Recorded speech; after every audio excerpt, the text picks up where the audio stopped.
全部自分の主人公。そう思えばいいんです。そう思ったらね、主体性を取り戻すんですよ。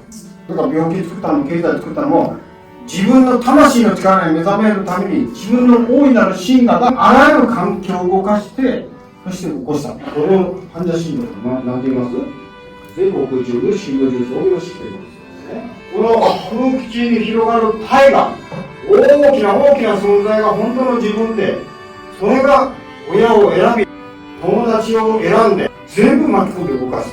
そういう人生観を持つと、明日から運命変わるはずなんです。大いなる自分、仏と一緒ですよ。その大いなる自分が全部動かしてる。